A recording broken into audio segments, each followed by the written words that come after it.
So hey everybody, welcome to a Brilliant Businesses podcast. My name is Nick Bryant and I'm here today with Jack Brennan from Kent Wines. Hello. How are you, Jack? All right? Very well. How are you? Very well, thank you. Good to see you. Thanks for coming along. Thank you. So obviously Kent Wines, the clue is in the name. It's a wine club, I think. It is, yeah. But Jack's going to tell us about how it all came about and how it started and what your plans are with it. So take it away, Jack. How did it come about? Yeah, absolutely. So Kent Wine started probably towards the beginning of this year, really. Towards the end of the final lockdown, I started working with Chapel Down. And basically started learning about how the production of wine, is how they're made, all the different grapes, climate, terroir, how the whole system works really, and how the industry really evolved. Yeah. And especially for English wine, it's evolved massively, especially in the last 20, 30 years. Yeah. And yeah, I essentially just fell in love with the industry. Learning about it was just. It was one of those things I kind of stumbled across and never really expected to fall in love with. But really did. Yeah. And from them, really, I thought I need a piece of this. I want to get involved in some way a little bit more. Yeah. I had a conversation with Larry one day, who I've known for years. He's got a background in web design. And he wanted to do something subscription based. Okay. And I wanted to do something in wine, especially English wine. I'm very much a kind of support local person. Okay. So thought, let's do something together. Yeah. And it's how it came around, really. Okay. Yeah. And we weren't sure at first how to really go around it. It's such a huge industry nowadays. It's, there's so many avenues you can go down. But actually we thought Kent Wines, we both live in Kent, we work in Kent. And it's a beautiful area. It's a beautiful countryside area. We thought, let's incorporate that into the business. Yeah. So we started off by contacting lots of vineyards, and basically, talking to people, seeing what the idea, what they thought of it. Yeah. And we didn't have a bad word. Excellent. And everyone wanted to work with us. Yeah, it's encouraging, isn't it? Exactly. That's what you need. Yeah, you can't really complain. We were initially going to stick with Kent.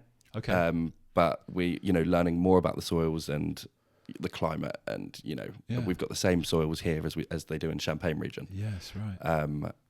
They also have that in Sussex. Wow. So we thought we can't leave them out, and we've had Sussex wines before. The likes of Bolney, who are one of my favourites. Yeah. And we thought we have to incorporate them into the business. Yeah.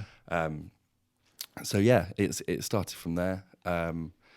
It's a great grounding place, the Chapel Down shop. I've been there a couple of times myself, and it's like Aladdin's cave, isn't it? It is. For wine lovers. It is, yeah. I know, and it's very tempting when you're putting out the wines and going into the stock. It's just like, oh God, I could really tuck into this. Yeah, well, that's as I said, it's a good place to start. So tell us about the model. How does the model work? What do people do? So the model works. So you subscribe. You go onto our website, kentwines.com, and there's 3 tiers to choose from. There's our Explorers box, our Discoverers box, and our Pioneers box. And those names came from, we thought we needed to make a bit of a story about it. We didn't want some cliche names. Yeah. And we thought, you start off, when you go on an adventure, you explore somewhere. And then when you're exploring, you discover something. Yeah. But then when you're there more and more, you tend to become a pioneer of it. Excellent. The same in most industries, really. They're the 3 tiers.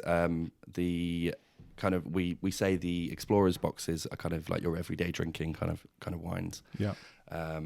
You can have on any occasion, kind of a typical Friday, Saturday, example.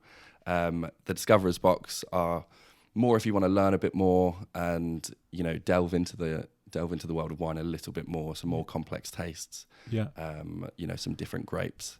And then the Pioneers box is kind of the elite stuff. There's not much supply of it. Okay. There's, you're not really going to find it in many places. It's quite an exclusive thing. Excellent. And so that's where. And they're not all sparkling wines. No, not at all. Okay. All right. No. Yeah. Generally, English wine has a lot of sparkling. It does, doesn't it? Yeah. That's mainly because of the climate, and it's better to produce. You don't find many reds in England or Kent especially, but we have got a few in there, a few special ones. Yeah. And then it's mainly white. It's a lot of Chardonnay. There's Bacchus, which is comparable to a New Zealand Sauvignon. Okay. But we incorporate it all into all of our boxes. Excellent. And you're never you're never going to know really what's in your box until you get it. Yeah. There's quite a lot of exclusivity behind it. But, you know, for example, we work with a vineyard called Yates Court, and their Pinot Blanc, their Hands and Heels Pinot Blanc is in our Pioneers box. Okay. Unfortunately, it's such a beautiful wine. Yeah.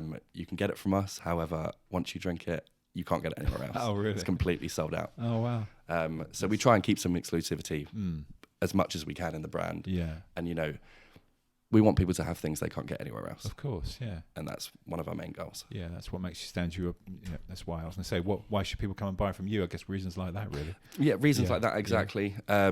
We find a lot of companies in the food and beverage industry, a lot of plastics are used. Right. And yeah. one of our biggest things, we're completely sustainable. Not one plastic is used in our packaging in anything. Fantastic. We want to make the brand quite personal to everyone. So we've got bespoke tasting notes. Yeah. And there'll be tasting notes from each of the vineyards, and then a fourth from me and Larry. Okay. Of our opinion on each wine. Yeah. That adds a personal touch to it, doesn't it? Which Exactly. I think is nice. Yeah. Exactly. From the people actually behind the business. Yeah. Exactly. Yeah. Mm. And I feel like a lot more nowadays, especially things like Brexit. There's a lot more support local. Yeah. Yeah. And you know, there's less of a carbon footprint with us. Nothing's being shipped over. And it's all just trying to make it as local as possible, really. Yeah. And you mentioned a vineyard that you work with, but is there a selection that you specifically work with, or is it everyone in Kent, if you like? We want to work with as many vineyards in Kent as we can. Okay. And obviously Sussex. But the first three vineyards in our first release box is Yates Court, Mephams, and Balfour at Hush Heath Estate. Right. Yes. I've tried that. That's very nice. It's very nice wine. Yeah. And they've got such a broad selection. And what we love about it, because we like knowing how the names come around. Okay. The wines. Yeah. So how did the Balfour one come about? The Balfour is all the names of the people who own the estate. Is it? So Leslie is the wife of. I'm going to forget his name now, but of the owner. Come back to that if you want. Yeah, absolutely. There's one of their wines is named after their dog. Okay, right. That's cool. And I think it's a really cool and quite a different way of naming, your product. But it works really well. Yeah.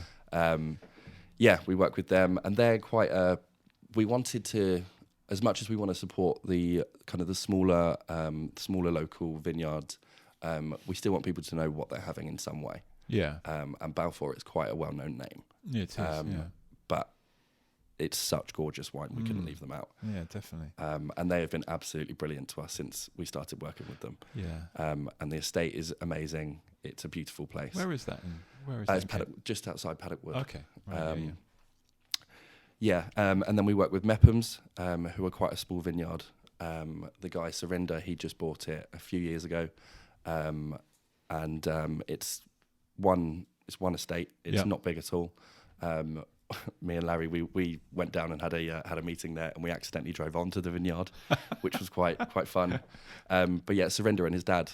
His dad does all the kind of the farming on it and the crop yield. Yes. Surinder does, all the marketing and Yeah. promotion on it, and he's been brilliant. Excellent. He's been absolutely brilliant, and he really believes in the brand as much as we do. Yeah. And Yates Court, Susanna, she's a lovely woman. She accidentally bought the vineyard a few years ago. Accidentally bought it? Yeah, accidentally. She knew it was an apricot farm before. Oh, right, okay. The guy who owned the farm, he was retiring, and I think Semi nudged her to buy it, and she wasn't sure what to do. Yeah. And she decided one day to make it into a vineyard. And Stephen Skelton, who is one of the top names in wine, said it was the best plantation he'd ever Wow. planted on. Amazing. And it's glorious. It's a beautiful place. Yeah. So when you've done Kent wines and you're going to Sussex, will then it be Surrey? Will there be other counties? Is that a plan for the future, or? It might be. It's too far ahead for us at this point. Yeah. Because when did it? Sorry, I didn't ask you earlier when it started. So it was in COVID. Yes. During COVID, yeah. So it really started when 6 months old, something like that. Yeah. It started about April, May time when we really kind of got our teeth involved in it. So it's a very young business, but it's gone very far. Excellent. And it's bigger than I ever imagined it would be already. So, yeah. And you've got some Christmas offers as well, haven't you? We have, yes. So as of today, we are introducing a 50% off your first month's subscription. Okay. Up until the 20th of December.